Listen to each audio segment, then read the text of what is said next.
ocean of mercy. So we'll begin our session. Namo Vishnu Padaya Krishna Prishtaya Bhutale Srimate Bhakti Chara Swamini Namine Snigdha Cheta Supraneta Vagmilam Chara Sapatam Prabhupada Nami Bhakti Chara. Namo Vishnu Padaya Krishna Prishtaya Bhutale Srimate Bhakti Vedanta Swamini Namine Namaste Saraswate Deva Gauravani Pracharni Nirvishesha Shunyavadi Pashati Deshadari. Jai Shri Krishna Chaitanya Prabhu Nityananda Shri Advaita Gadadhar Srivasadi Gaur.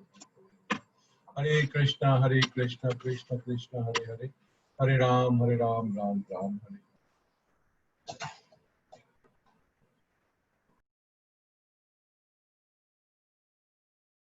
Hare. Take your class notice. Hare Krishna.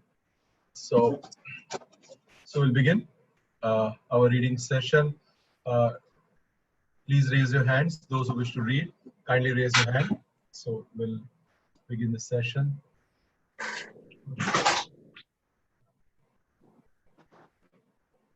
Co-host can also raise the hand. Okay. So we'll begin. The first is Preeti. Okay, Preeti Mataji is first. Okay.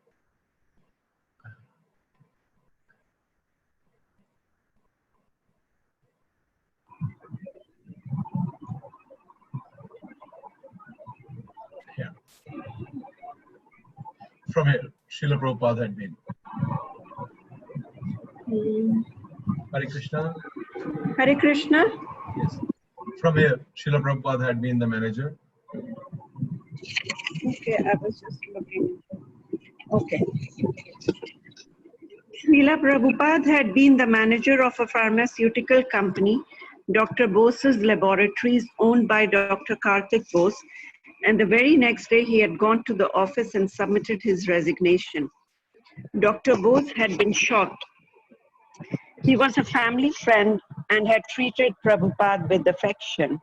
He could not understand why, all of a sudden, Prabhupada was submitting his resignation.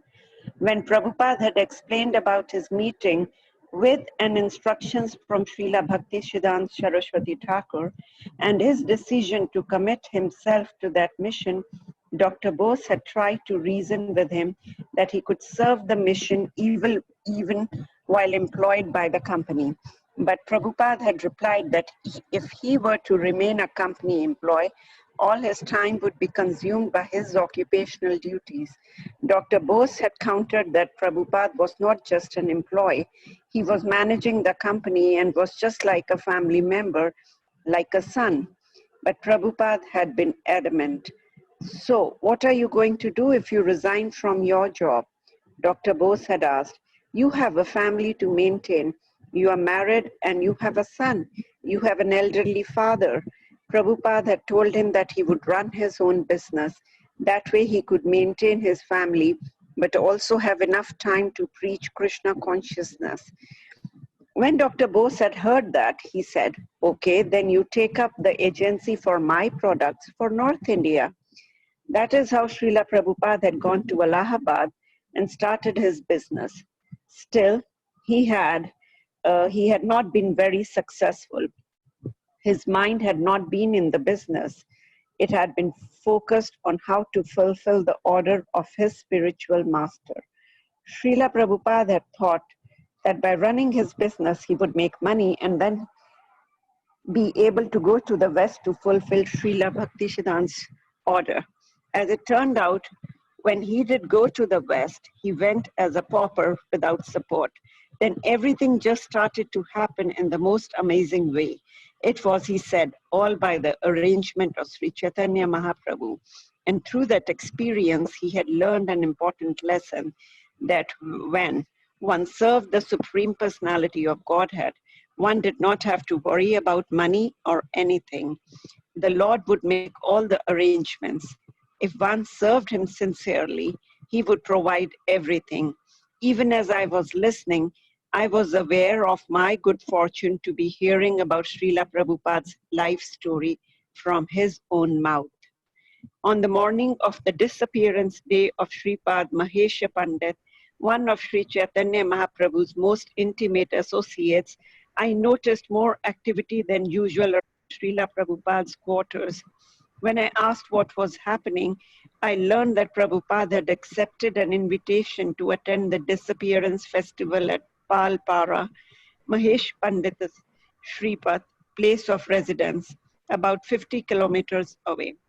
Thank you. Hare Krishna. Thank you. So, yes, next is Rashna Mataji. Yes, please go ahead. Hare Krishna Prabhuji, Danvat Pranam. Hare Krishna. Danvat Pranam. Srila Prabhupada rode in his maroon ambassador, followed by a few carloads of leading devotees and myself. When we arrived, a beautiful kirtana was going on. Srila Prabhupada was greeted with great honor and respect, and along with the few leading disciples taken to the stage. Prabhupada glorified Sri Mahesa Pandit, who was an associate of Lord Chaitanya, had come from a spiritual sky to assist him in his mission. Led by Nityananda Prabhu, he and other devotees distributed Krishna Bhakti throughout Bengal, and through the efforts of Sri Chaitanya Mahaprabhu, all of India had been inundated with pure devotion to the Supreme Personality of Godhead. Srila Prabhupada pointed out that Sri Chaitanya Mahaprabhu had predicted that Krishna consciousness movement would spread all over the world to every town and village, and even if it might have once sounded like an impossible prediction, it was now becoming a reality. Prabhupada pointed to his Western disciples on the stage and declared that Mahaprabhu's prediction could never go in vain. He was the Supreme Personality of Godhead, and his words were the absolute truth. Srila Prabhupada praised his American and European disciples for his dedication and thanked them for helping him fulfill the divine prediction. Then he reminded the Indians in attendance about Mahaprabhu's instruction that all Indians, irrespective of caste, creed, or religion, should make their lives successful by distributing Krishna consciousness throughout the world. He quoted from Sri Chaitanya Charitamrit, Bharata Bhumita Baila Manusya Janma Yara Janma Satraka Kari Kara Para Upkara. Those who were born in India should make their lives successful by becoming Krishna conscious and then benefit others. All the best, and the best way to benefit others, he said, was by giving them Krishna consciousness. He quoted another verse from the Chaitanya Charitamrit, Yare dekha tare kaha Krishna apa desai amara ajnaya guru bana tara I desa. Yes, Mataji, Yare dekha, tare kaha Krishna upadesh, amar agya guru haya, tara hai desh. Tara hi desh. Whoever you meet, instruct him about Krishna, thus on my order become a spiritual master and deliver everyone in this world. Srila Prabhupada emphasized that every Indian should take up that responsibility. It was what Sri Chaitanya Mahaprabhu, the Supreme Personality of Godhead, wanted. One might feel unqualified to take up such an important responsibility, but there was no need to feel that way. Just as there were various types of birds, some like sparrows that flew around the courtyard, some that flew from one country to another, and the others that flew from one continent to another. People were different too. Each could preach according to their ability. Some could preach to friends and neighbors, while others could go from one country to another. The whole world needed Krishna consciousness, and Indians had that solemn responsibility to go out and give it to everyone. Srila Prabhupada declared that he was just an Indian who went out of India and spread Krishna consciousness all over the world. What happened if all the Indians took up that responsibility? He asked.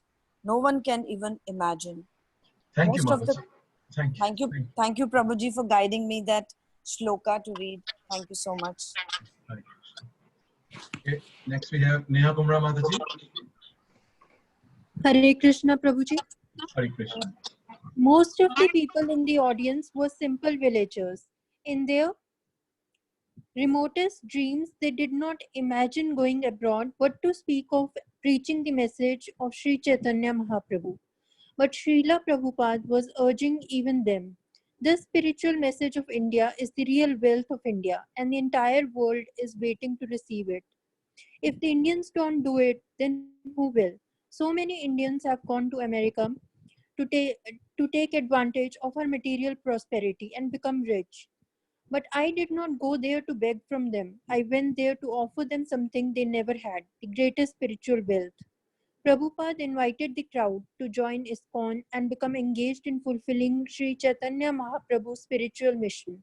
Unfortunately, no one responded to his invitation. The following week, Kalyan Das, a second initiated Bengali devotee who lived outside the temple and worked as an insurance agent and school teacher, came to Mayapur to see Srila Prabhupada.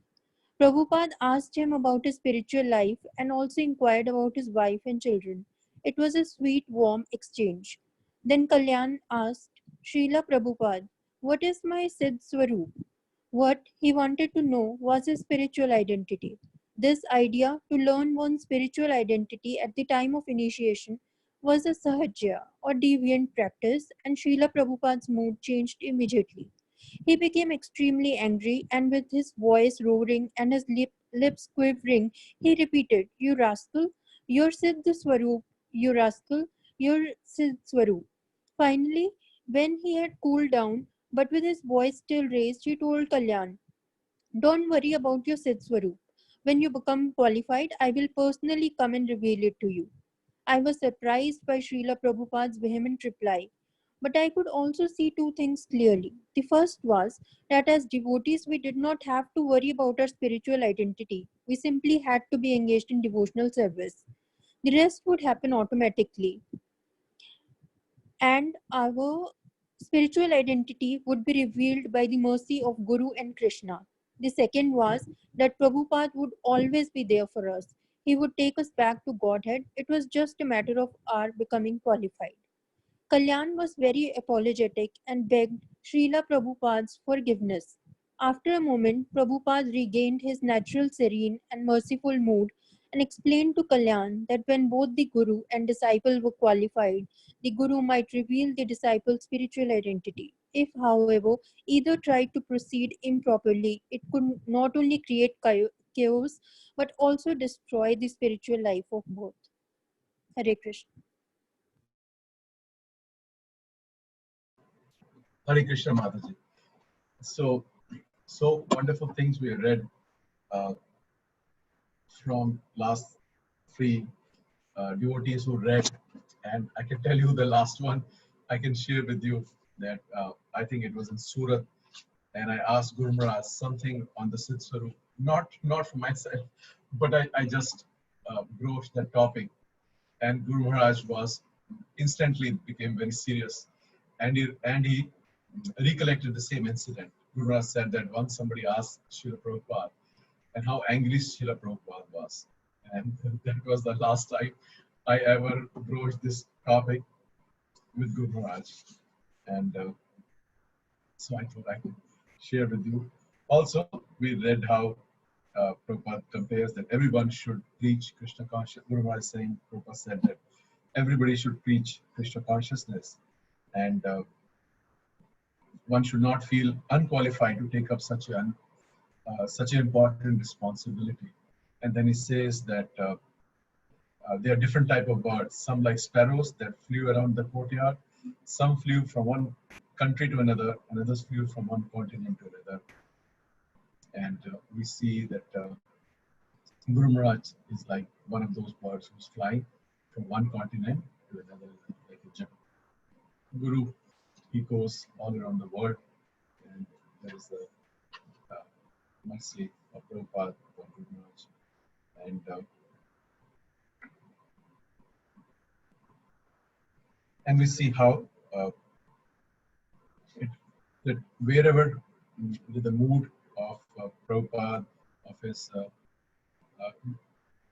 choice of doing a business, and everything was governed by preaching. That what his spiritual master told, that has to be fulfilled, and everything in his life around he worked around his life in that manner. At least he tried to be. And you know, I was thinking while reading that it is not like that for us. At least for me, I can speak that for most of us, it is also. Or for myself, I can speak that the Krishna consciousness becomes a tag on. So I'm also a devotee, but my identity is also as an employee, as a father, and also I delve in spiritual topics. But my life doesn't revolve around preaching. So I thought I could share with you. Okay, now next we have Shashi Mataji. Yes, Shashi Mataji. Hare Krishna. Hare Krishna. Yeah. Soon after the Guru Purnima festival, Srila Prabhupada was scheduled to go to Bombay. The devotees there had organized a week-long program for him at Cross Maidan in the heart of the city. There were some discussions about whether or not I would accompany him. The temple management wanted me to stay since I was involved in so many branches of service. Furthermore, I was the only educated Indian devotee in Mayapur, so I often had to deal with government officials and other important people. Bhavananda Maharaj in particular depended on me, and just 2 days before Prabhupada's departure, he came and told me that although I had been included in the Bombay team, I should stay in Mayapur. My heart sank, but I could not protest. Maharaj has done so much for me, and I was beyond grateful that he had introduced me to Srila Prabhupada, thus helping me get the service of translating Prabhupada's book, which had given me the opportunity to be with Prabhupada practically all the time. Understanding what I was feeling, Maharaj explained how service to the spiritual master in separation was superior to personal service in his physical presence. Still, I could not shake the heavy feelings from my heart. The next day, I was sitting in front of Srila Prabhupada in his room as he chanted his beads. All of a sudden, he looked up at me and asked, "Aren't you coming with me to Bombay?" I had been waiting for just this opportunity and blurted out, "No, Srila Prabhupada, Bhavananda Maharaj wants me to stay in Mayapur. He told me that service to the spiritual master in separation is superior to personal service." Srila Prabhupada replied, "I think when your spiritual master wants you to serve him personally, you should do that." "Then, should I come with you?" I asked. "Do you want me to come with you?" I could hardly contain myself. "Yes," he stated. I ran to Bhavananda Maharaj and told him what Prabhupada had said.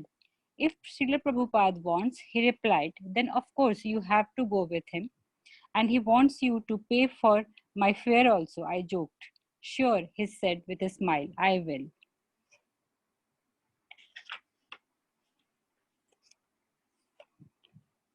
Bombay, March 22nd to May 4th, 1977. A magnificent new temple was being constructed in the Juhu suburb of Bombay. Two six-story towers flanked the entrance, with the entire sixth floor of the tower on the right facing the entrance, dedicated for Srila Prabhupada's quarter. When Prabhupada reached the temple, he was driven to his old apartment, but he refused to go out of the car, insisting that he be brought to his new quarters.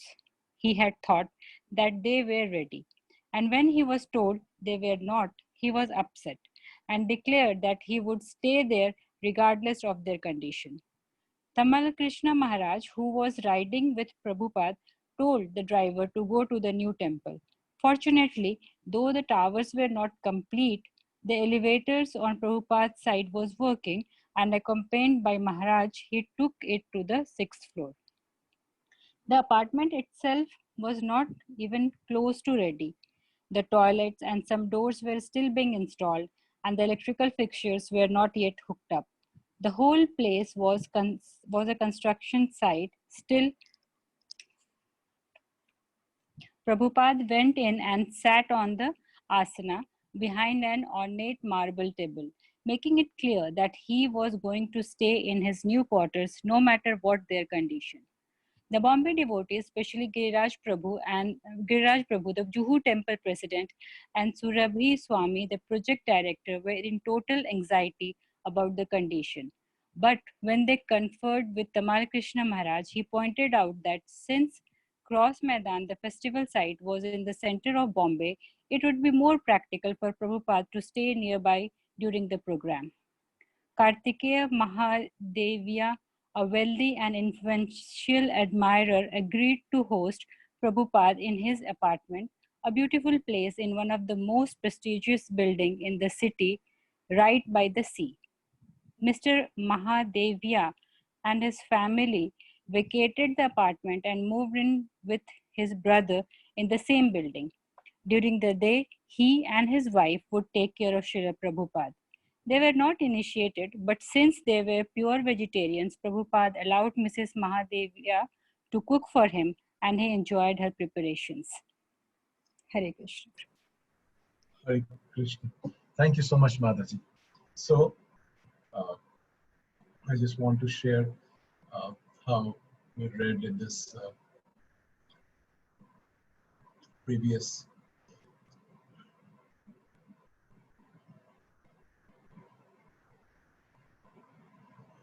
line here, that how the service to the spiritual master is superior to the personal service in his physical presence. This is a very high spiritual topic, but we can understand it that many devotees, they crave for, as a devotees, we crave for our spiritual master's presence, physical presence, and we should. But once, I think it was Madhvanand Prabhu who shared once, and he says that Gaur Govind Maharaj said that how the one knows the real disciple only after the spiritual master leaves his body, because then you know who is following the instructions of the spiritual master, who has taken them to the heart, and who has made them his life, like that. So it's very nice. I thought I will just highlight this part of it, and we'll go now. Next is Neha Mataji. Okay, just 1 second. Yes, Mataji. Neha Mataji, please go ahead. Hare Krishna, Prabhuji. Hare Krishna. Bombay was the financial capital of India, and many important people wanted to come and meet with Srila Prabhupada. And as much as he could, despite his ill health and the pressure on him to translate, Prabhupada gave them his time. Whoever came, his message was the same. Please recognize the importance of Krishna's message for the benefit of the world. One of the important personalities whom Prabhupada met that week was Ratan Singh Rajda, a member of parliament. Morarji Desai had just become Prime Minister of India. And since he was a vegetarian and a staunch Hindu, opposed to cow killing, it seemed he might be favorable to Krishna consciousness. Giriraj Prabhu had not been able to arrange a meeting with him directly, but he had succeeded in arranging for Srila Prabhupada to meet with Mr. Rajda, an important member of Desai's ruling party. Mr. Rajda was quite respectful towards Srila Prabhupada, listening attentively when Prabhupada pointed out that since Desai believed in the teachings of the Bhagavad Gita, he should try to establish a government based on the Gita's principles, which had been given by Krishna himself. The government had the responsibility to make people God conscious, he said. If it took up that duty, people would follow. If the government was serious about its desire to establish Ram Rajya, the rule of Lord Ram in India, Ram had to be in the center. Srila Prabhupada explained how in only 12 years, thanks to the involvement of Western youth, the Krishna consciousness movement had been recognized throughout the world. Now it was India's responsibility to take up that mission. Let there be an institution training India youth for this Krishna consciousness movement, he proposed. Mr. Rajda appreciated the idea and said he would arrange for Srila Prabhupada to meet with the Prime Minister. And when he returned to Delhi, he did set up a meeting. When he contacted Giriraj Prabhu, it was agreed that due to Prabhupada's ill health, it would be better for them to meet in Bombay. Mr. Rajda visited again about 10 days later with his wife and daughter and a friend.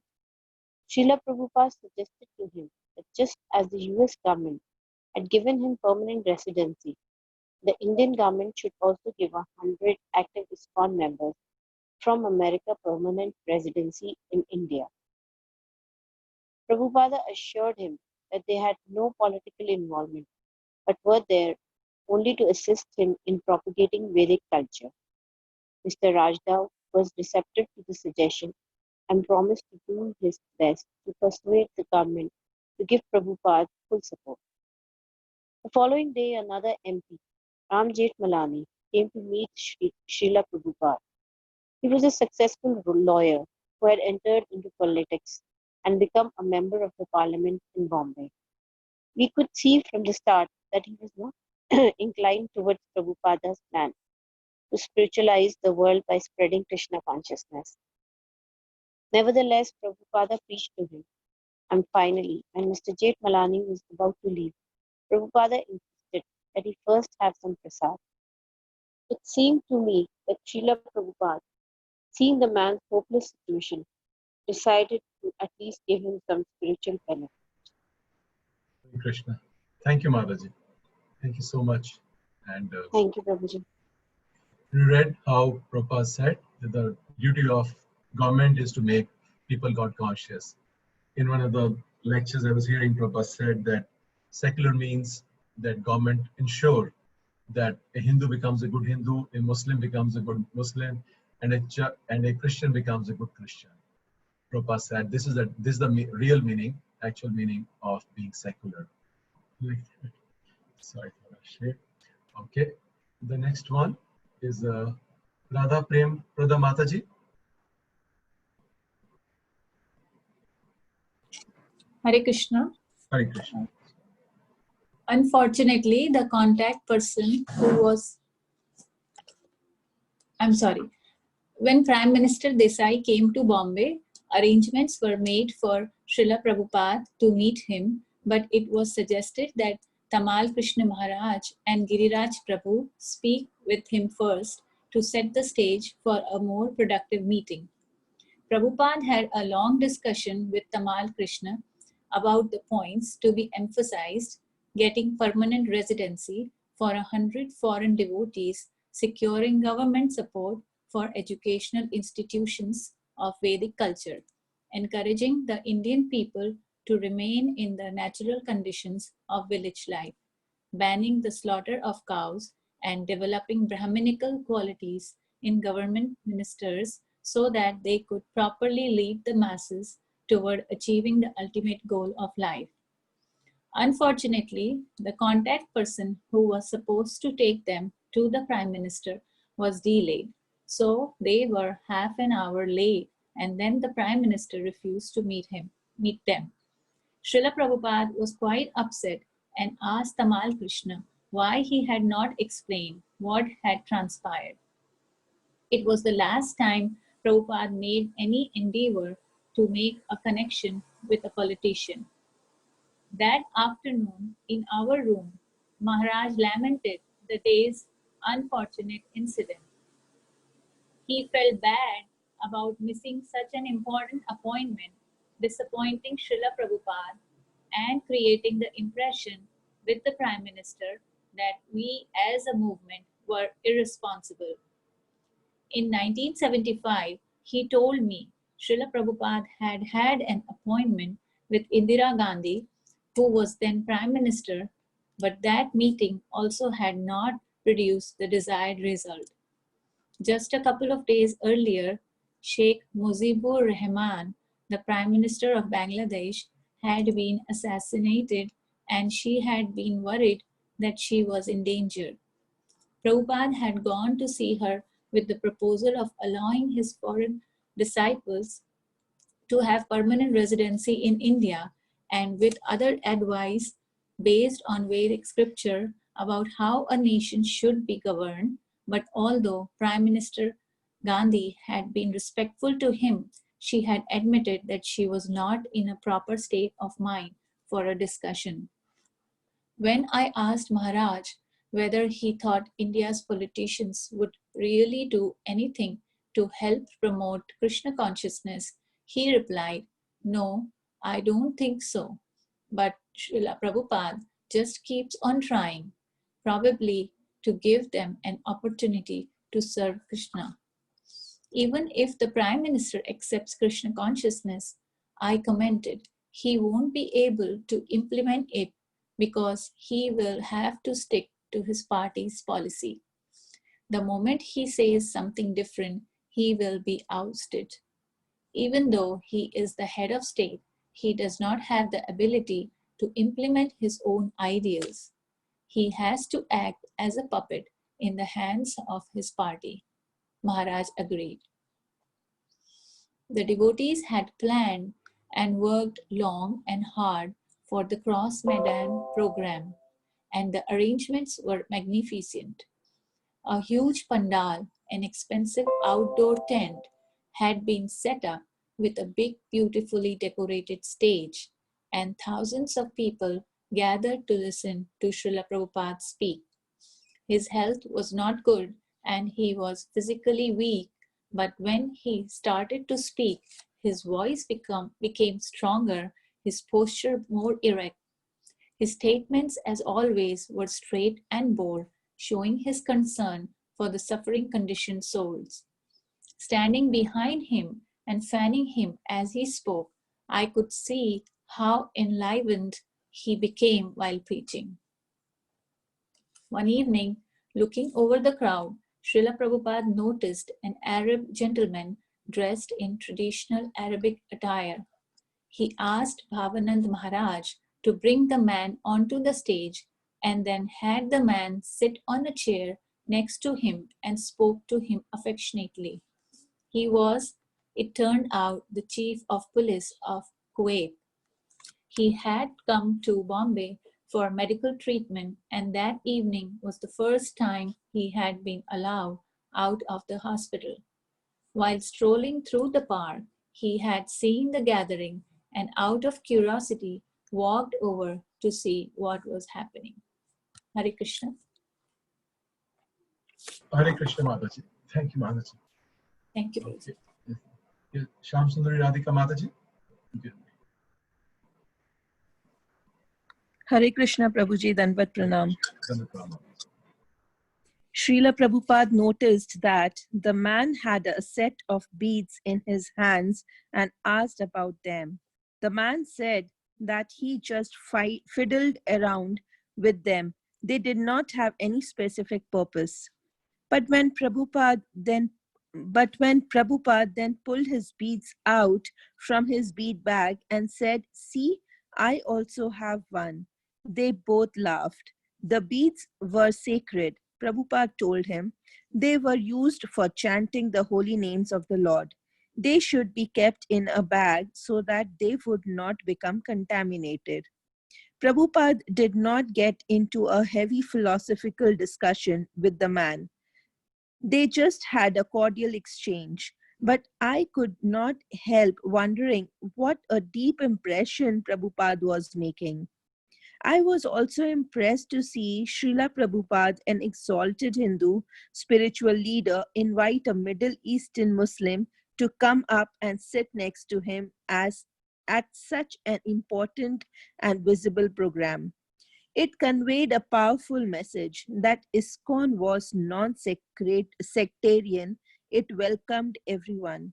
Whoever was open to learning the teachings of the Vedas and was interested to know about the Supreme Personality of Godhead and established a loving relationship with Him could join, irrespective of caste, creed, or religion.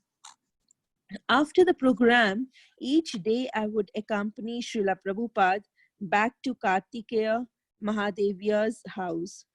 He was always exhausted, and upon our return would go straight to bed when I would massage his feet.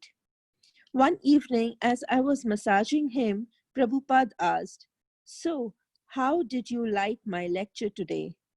"It was wonderful, Srila Prabhupada," I replied. "What was so wonderful about it?" I recounted all I could remember. You pointed out that in human society there must be an intelligent class of people that guides the rest of the society. Although Lord Ramchandra was the supreme personality of Godhead, he still consulted the learned Brahmanas. The administrative class, the rulers, the government should take advice from the Brahmanas. You pointed out that ISKCON is creating Brahmanas all over the world.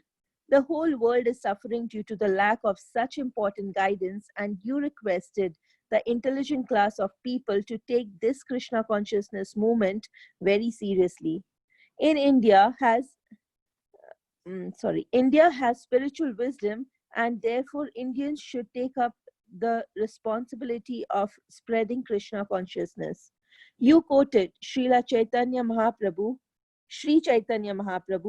Bharata Bhumi te haile manushya janma yara janma sarthaka kari kara para upkara. One who has taken his birth as a human being in Bharat Varsha, the land of India, should make his life successful and work for the benefit of all other people. And you pointed out that the actual para upkara, benevolent activity, is to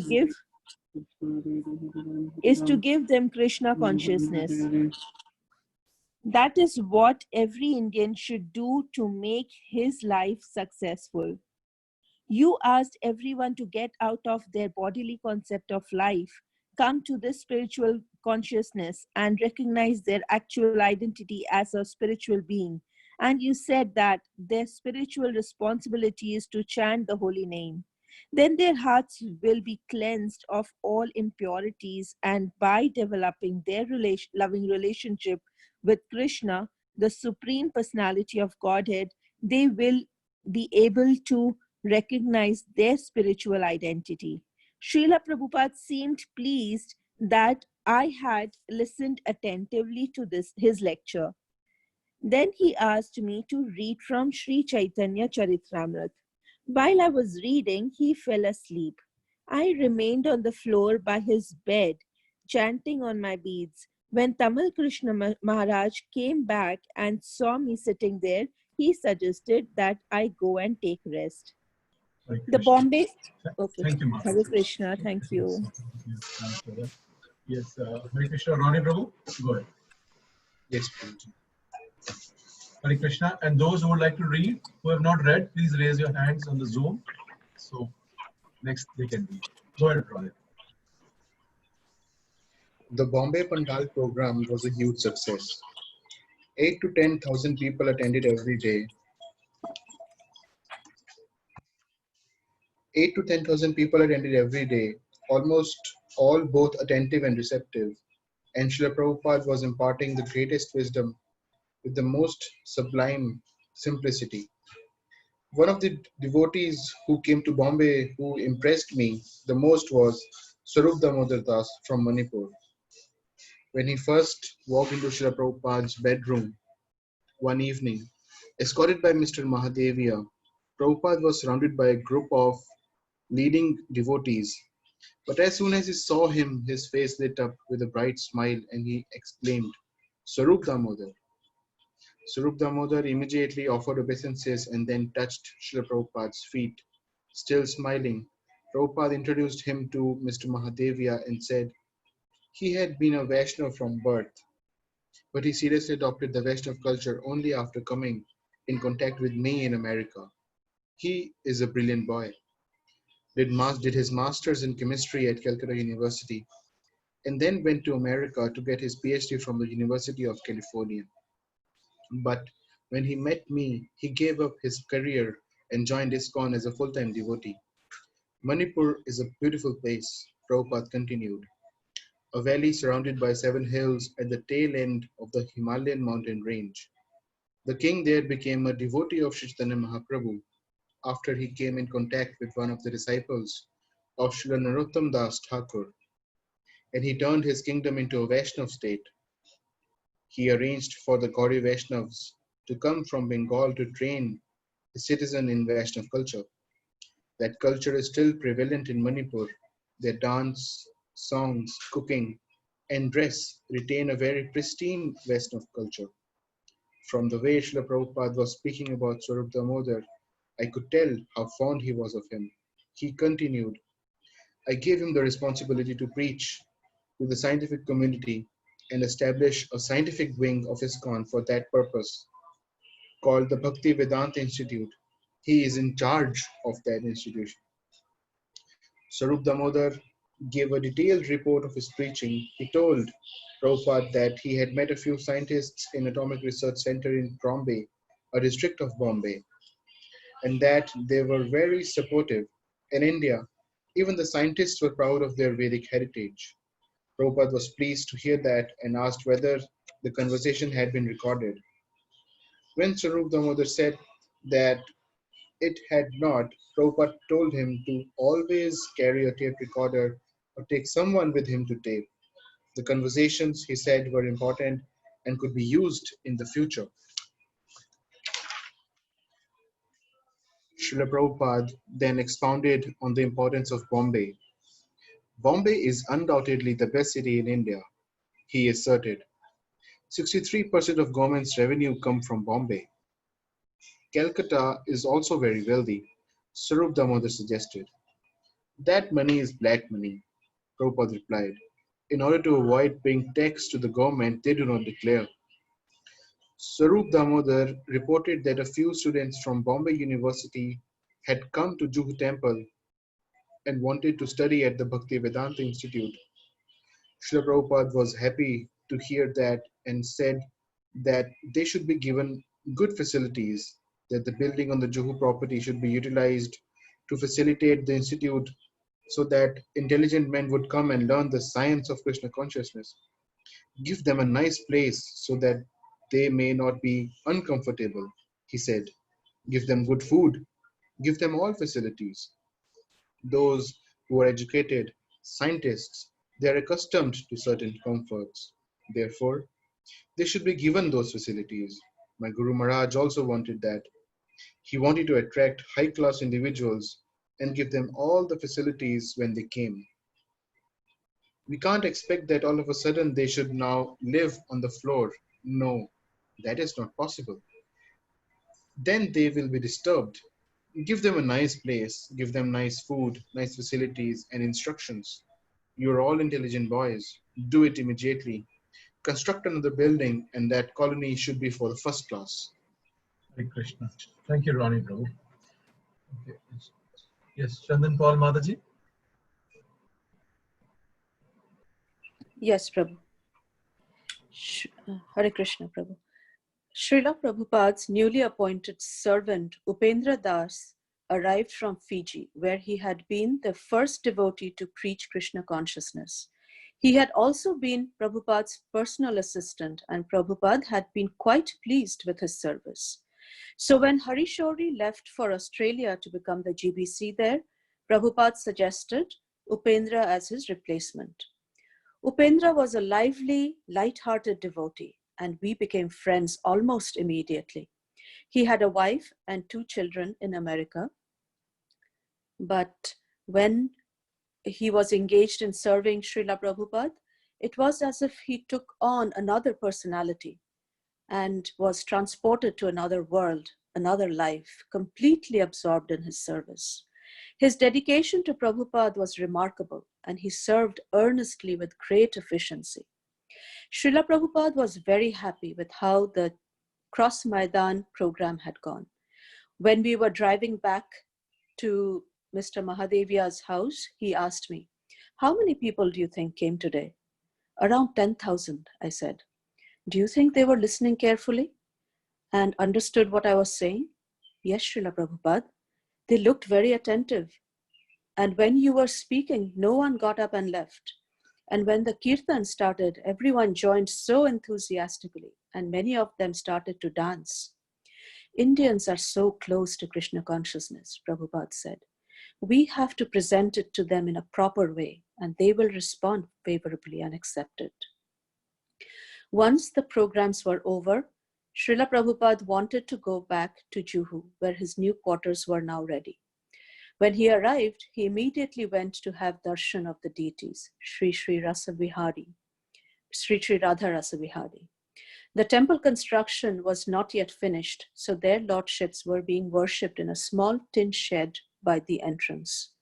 The area was one big work site, but the courtyard had been cleaned and hundreds of devotees had gathered there to greet Srila Prabhupada and were chanting and dancing in ecstasy. Madhava Das, a PhD from Italy who worked with Swarup Damodar in the Bhaktivedanta Institute, had climbed a frangipani tree to take photographs.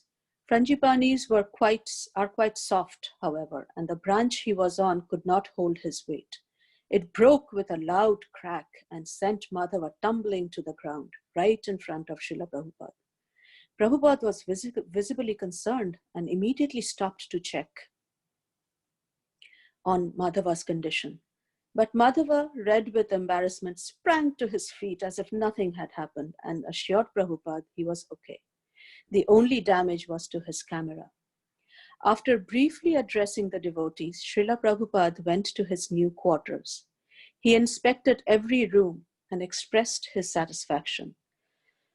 There was a reception room in front, right outside the elevator, with a desk where Tamal Krishna Maharaj would sit, then an octagonal waiting room that led to a large darshan area with a long marble table, behind which Prabhupada would sit on an ornate asana with pillows. The room branched out on two sides, the right wing holding a small table and seat for Prabhupada to take prasad, with a closeted sink nearby, and the left wing holding a matching seat and table where he would translate. To the left of that was his bedroom with toilet and shower rooms and a balcony overlooking the temple. In the other wing, behind and to the right of Prabhupada's eating area was a hallway with a room for his secretary, with his own toilet and shower rooms and a well-equipped kitchen. I thought I would share a room with Upendra and let Tamal Krishna Maharaj have the secretary's room to himself. But Maharaj insisted that I stay with him, and I was delighted both to hear his insistence and to follow his wish. That afternoon, Tamal Krishna Maharaj called Upendra and me together for a meeting. Srila Prabhupada's health was not good, he reminded us. He would need constant care, but his quarters were somewhat isolated, and there would not be any other devotees there to serve him. We would have to take care of Srila Prabhupada ourselves. At least one of us should be there with him at all times, especially at night. Upendra would take the 10 to 12 shift. I would serve from 12 to 2, and Maharaj would be there from between 2 and 4. The first duty each day was to clean the entire apartment. Upendra would clean Prabhupada's bedroom and living area, and I would clean the reception area, passageway, and room where Tamal Krishna Maharaj and I were staying. Mother Palika, one of our American god sisters, would cook for Prabhupada, and I would serve the prasad. Thank you, Prabhu. Hare Krishna. Thank you so much, Madhaji. Such nice connection. Okay, so next we have Prameshri Radhika Madhaji. Okay. Hare Krishna, Prabhu. Hare Krishna. Srila Prabhupada also gave me other service, one of which was to get the daily newspapers and bring them to him at 7 o'clock each morning. I would read him the front page headlines, and if he was interested in an item, he would ask me to read further. Sometimes he would make comments as I read. The first period of Indira Gandhi's reign had just ended, and Morarji Desai had taken over as Prime Minister. Srila Prabhupada was pleased that Gandhi was out. During her administration, she had imposed a national emergency and ruled the country practically like a dictator. Prabhupada was unhappy about that and told me that when he was in Allahabad, he had gotten to know members of her family and seen that they were both degraded and promiscuous. Prabhupada was especially concerned about the compulsory sterilization program that Indira Gandhi's son Sanjay Gandhi had started. Even sadhus were being forced to have uh, vasectomies. The program had been instituted to control India's population growth. But Prabhupada said they do not know what they are doing. They do not know what will be the outcome of such offense to the sadhus. And sure enough, in 1980, Sanjay Gandhi died when a plane he was flying crashed in 1984. During her second administration, Indira Gandhi was uh, assassinated by her own bodyguards. And in 1991, her other son, Rajiv Gandhi, who had also become prime minister, was assassinated by a suicide bomber. But Prabhupada did not think highly of Morarji Desai either. He has high idols. He commented, but does not have the intelligence and charisma to execute them. Srila Prabhupada stayed in his quarters, mostly translating for his entire time in Juhu. He did much of his work at night. Before going to bed, Tamal Krishna Maharaj would set up his table with the Sanskrit Srimad Bhagavatam with commentaries from previous acharyas, his dictaphone, a spare audio cassette, a glass of water, and a brass water pot for a spittoon. Everything was arranged for Prabhupada to just start translating. My shift began at midnight, and by the time I came to relieve Upendra, Srila Prabhupada would already be translating. He would get up by 11, sometimes 10, and immediately get to work. I loved seeing Prabhupada speaking into his dictaphone. Everyone else was in deep slumber.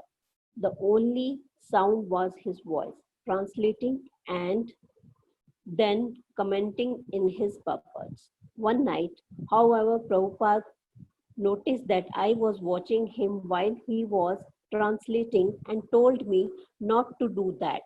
I felt embarrassed to have caused him the disturbance, and from them on, I would sit behind a pillar, looking in the other direction, and just listen to his transcendental voice.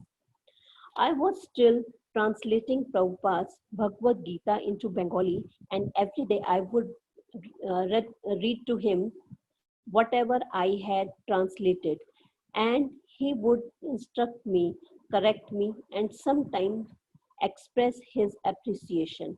When I read my translation of the second verse of the fourth chapter, Prabhupada did not like the way I had translated the words yogo nashta.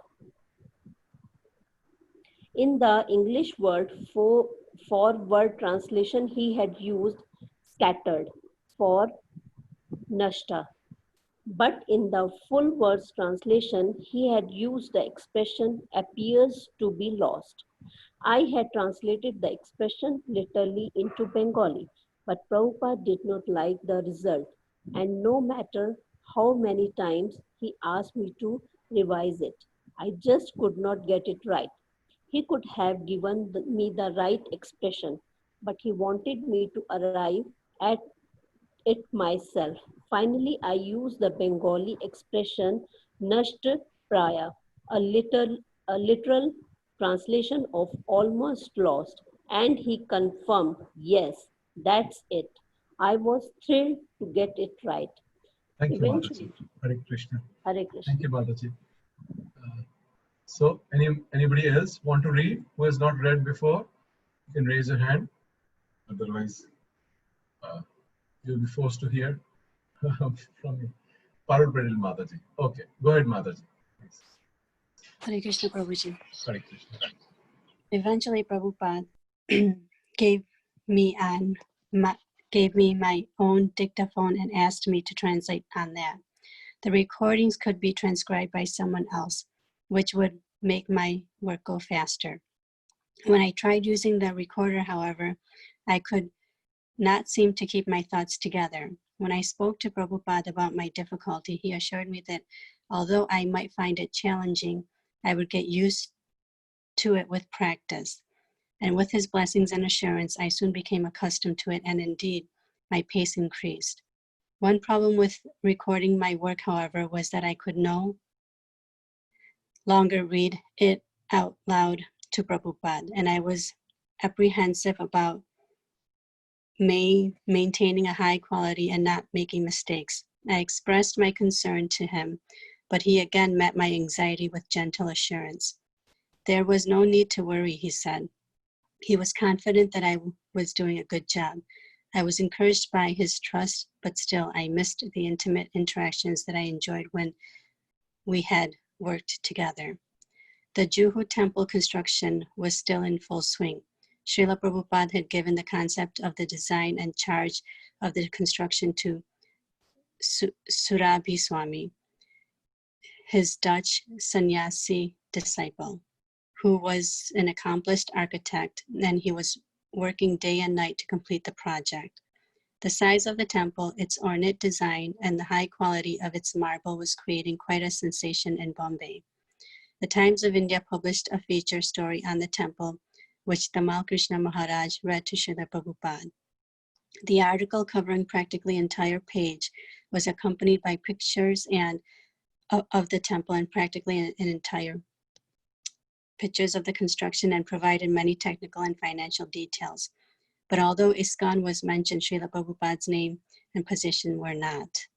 Prabhupada asked who had provided the reporter with the information. It turned out that the article had been based on an interview with Surabhi Swami. Prabhupada called Maharaj in and asked if he had read the article. He had, Maharaj said. Prabhupada then asked who had given the information to the reporter, and Maharaj reported that he had done so. Then Prabhupada asked why his name was not mentioned even once in the entire article. Surabhi Swami went silent. He just sat there looking down without saying a thing. Prabhupada then instructed him that whenever the name of ISKCON was mentioned, his name and position should be there as well. He was, after all, ISKCON's founder Acharya. I could not understand why Srila Prabhupada was so particular about this designation. He was always so detached and never wanted to take any credit for his achievements, considerable as they were, but now he was expressing such concern. I did not dwell on the question. I was in no position to judge him. Whatever he did was perfect, but still I wondered. In time, I came to understand that Prabhupada's emphasis on his position as founder Acharya was not for any personal aggrandizement, but for the integrity as well being of ISKCON as an institution. He had told us himself that although he had spread Sri Chaitanya Mahaprabhu Sankirtana movement throughout the world within the short span of 10 years, he would not be able to spread it to every town and village as had been Lord Chaitanya's prediction during his lifetime. It would take generations, and that was why there was a need to establish spiritual institution to spread the mission even after his disappearance. ISKCON's success, he said, was depend upon two things: collaborative management, the governing body commission, and the spiritual leadership of its founder, Acharya. Thank you so much, Mataji. Hare Krishna. Hare Krishna. I don't know how this 1 hour passes so fast every day. And today also, when Gurujan Maharaj was speaking about Guru Maharaj, and then everybody asked what can be done. And Gurujan Maharaj said that cooperate with each other. He said that's what your Guru Maharaj would like. Help each other and cooperate with each other. And, that's what Sachidanand Maharaj also said, that do what your Guru Maharaj likes to do, and that will give the Pran. So, as his disciples and followers, that is what we wish and desire for. So, thank you so very much for joining us in the session. We'll end the session now. Krishna willing, meet tomorrow. Namo Vishnu Padaya Krishna Prishtaya Bhutale Srimate Bhakti Vedanta Swamini Namine Namaste Saraswate Deva Gauravani Pracharine Nirvishesha Shunyavadi Pashat Deshita Krishna Prabhupada Ki Jai Shri Gurudev Jai Hare Krishna. Hare Krishna.